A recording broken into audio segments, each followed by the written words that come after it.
Hey everybody, it's Fox with FoxeoGames, and let's talk about this concept of blaming the game. Now, from time to time you'll see people either live streaming or on YouTube, or maybe some of your friends will be playing through a game, particularly games like the Souls games or Bloodborne, games that require a lot of skill and are known for being quite difficult. They may die or get hit or something will happen, they'll get knocked off a ledge, and they'll make a comment in regards to how the game messed up, or that was the game's fault, and essentially the way a lot of people respond to this is by saying, oh man, don't blame the game. Blaming the game has kind of taken on this connotation that the player is angry or mad at the game, and so instead of taking responsibility for his or her own actions that supposedly led to that death, they instead blame the game itself. Now, I want to talk about why I don't think this is always necessarily true, and it's not always necessarily false. In fact, there are times where, quite truthfully, the game is to blame. And the reason we know this is that if you say that the game is never to blame, that it's always the player's fault, it's always, user input error or whatever, you're basically saying that this game is mechanically perfect. It is without flaws in its mechanics. It never goes outside of its own rules. It does everything exactly the way it should.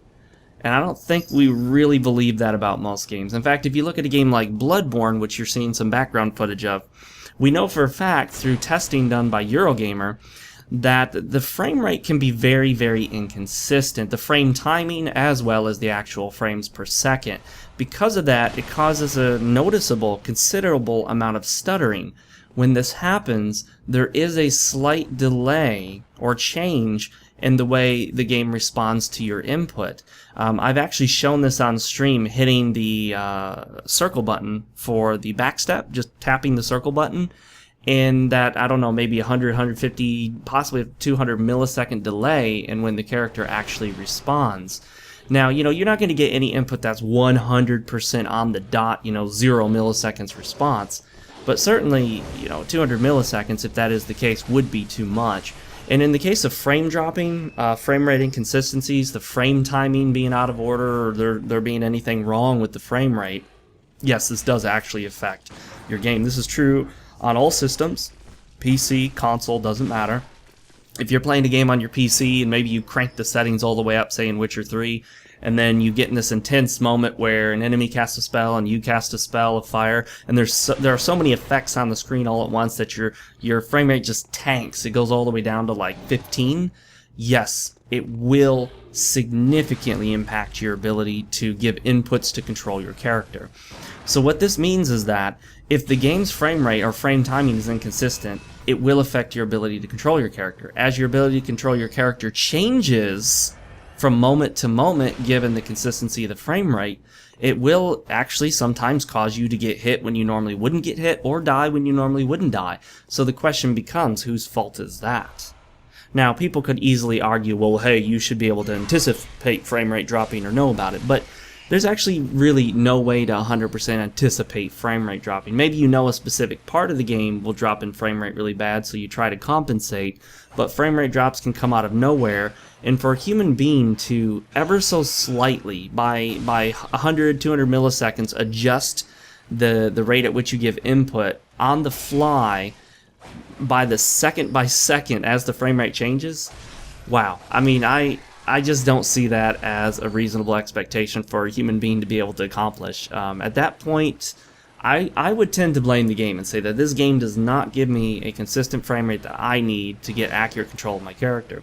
Another thing that we've seen, particularly in Dark Souls 2 and slightly in Bloodborne, is that there are moments where an enemy may attack, and especially when it knocks you onto the ground, you can actually see where the enemy's attack landed and where you hit the ground.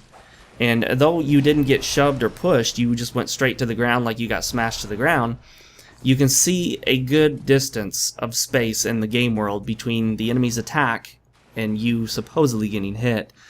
These are oftentimes known as hit detection issues, hit box issues. It actually depends on the calculations being done.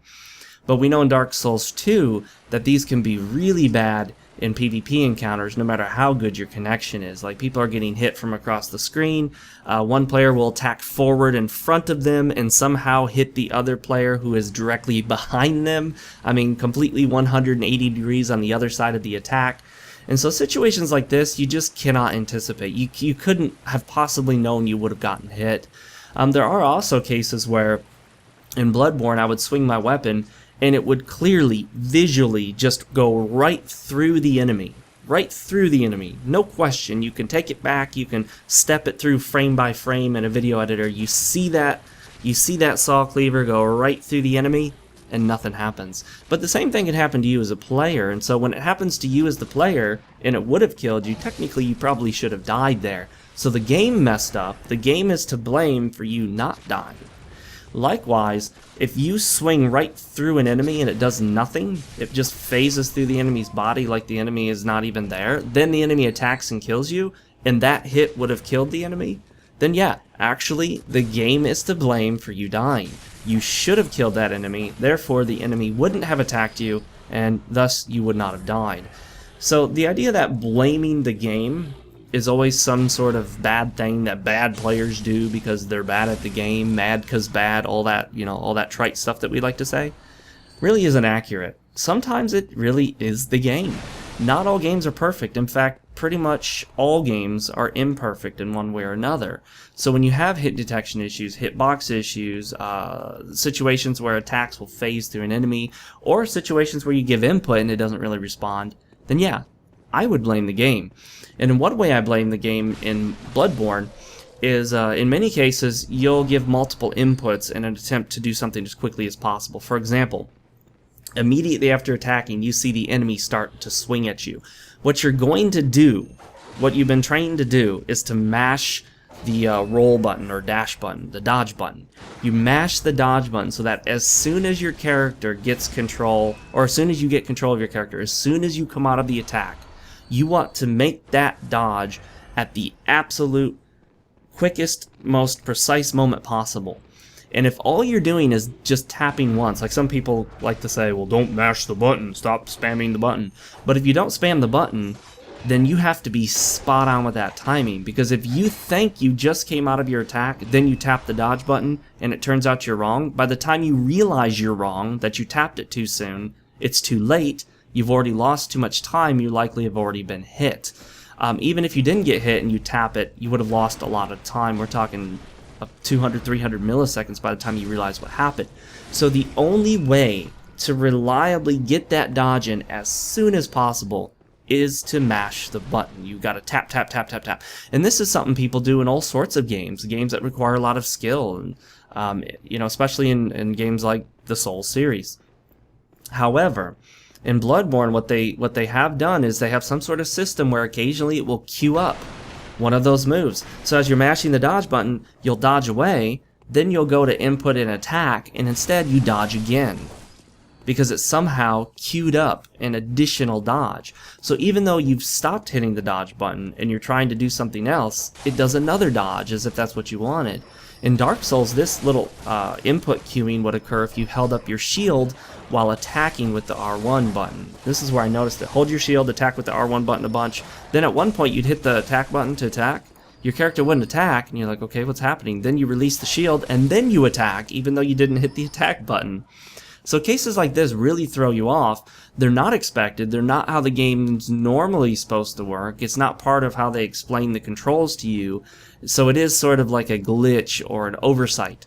It's an unintended aspect of the game where if it gets you killed, even if it gets you hit, ultimately, who's to blame for that? I mean, should you be able to anticipate glitches and bugs in the game and account for them when the game's not working the way it should?